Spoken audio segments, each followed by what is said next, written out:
अगर आप कहते नहीं जी हम तो चाहते हैं कि तौहीन ना हो, तो फिर तौहीन शुरू कहां से हुई है? हमने तो हर मिंबर पे कहा है हम सहाबा की इज्जत करते थे, करते हैं और करते रहेंगे। अगर बात तौहीन पे आई है तो फिर तौहीन हर उस शख्स की देखनी पड़ेगी जो नबी को 40 साल के बाद नबी माने, वो भी मोहम्मद की तौहीन करता है। जो रसूल को दाई का दूध पिलाए वो भी नबी की तौहीन करता है। जो नबी को जबरील से पढ़ाए वो भी नबी की तौहीन करता है।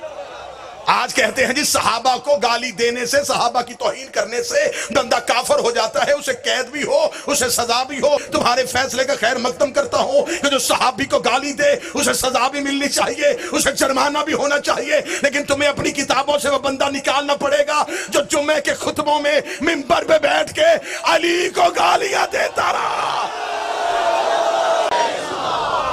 हम कतई इस एतराज को अपने गले में नहीं आने देंगे।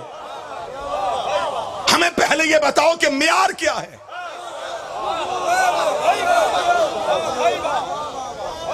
जो मदीने से निकले वो भी सहाबी, जो निकाले। जहां ये कमेटी बन रही है तो वहां एक सवालनामा मेरा भी रख दो। हमें बताओ हजरत अम्मार यासिर का कातिल कौन है? शिया कौम चुप रहेगी तो बात वही दूर तक चली जाएंगी। हजरत अबू जर गफारी का कातिल कौन है? मोहम्मद बिन नबी बकर को जिंदा गधे की खाल में रख के चलाने वाला कौन है? मालिक बिन नवेरा का कातिल कौन है? हमें बताया जाए हसन के जनाजे में तीर बरसाने वाला कौन है? हमें बताया ज़हरा को खाली भेजने वाला कौन है? हम गरीब सही, हमसे नहीं होता।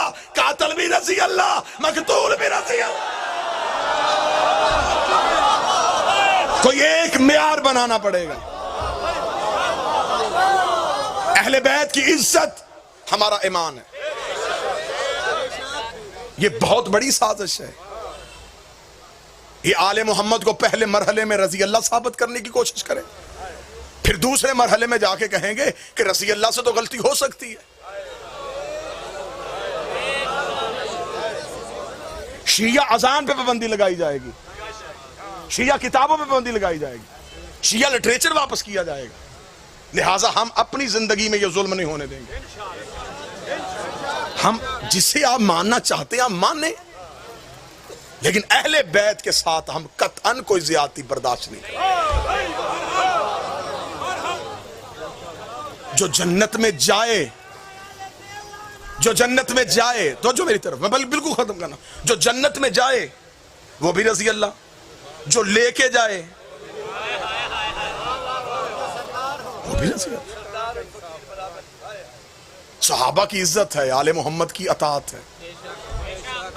सहाबा को नाम मानने से बंदा काफर हो जाता है, फिर उन सहाबा का क्या करोगे जो आपस में एक दूसरे को नहीं मानते थे?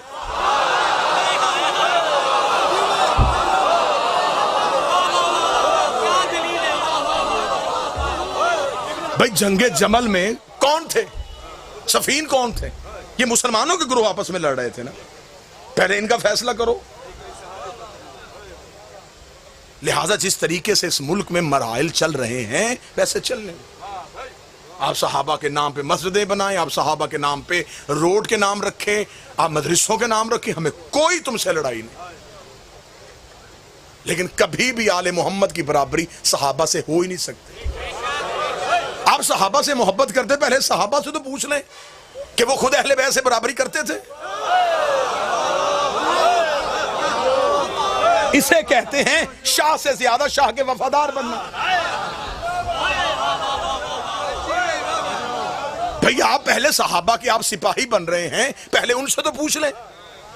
अगर तो सहाबा ने जिंदगी में अहले बैत की बराबरी की है फिर आप करवाएं, लेकिन अगर आप कहें की है तो फिर किताबों से वाकयात कहां निकालोगे? जब एक बहुत बड़े बंदे के बेटे को मेरे मौला ने कहा तू मेरे नौकर का बेटा है,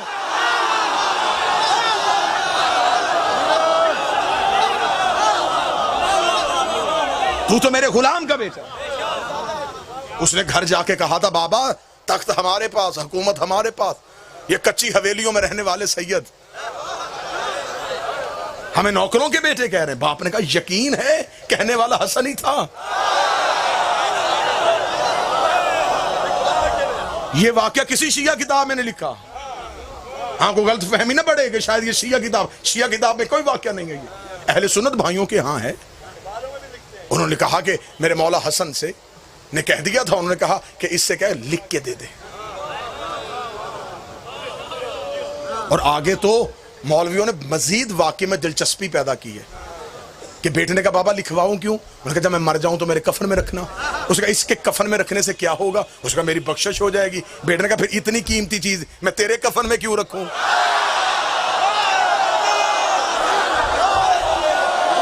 जब बख्शिश ही होनी है तो फिर मैं अपने कफन में रख ले।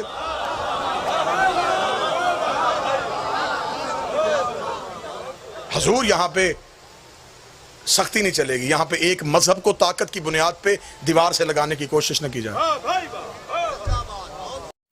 इस तरह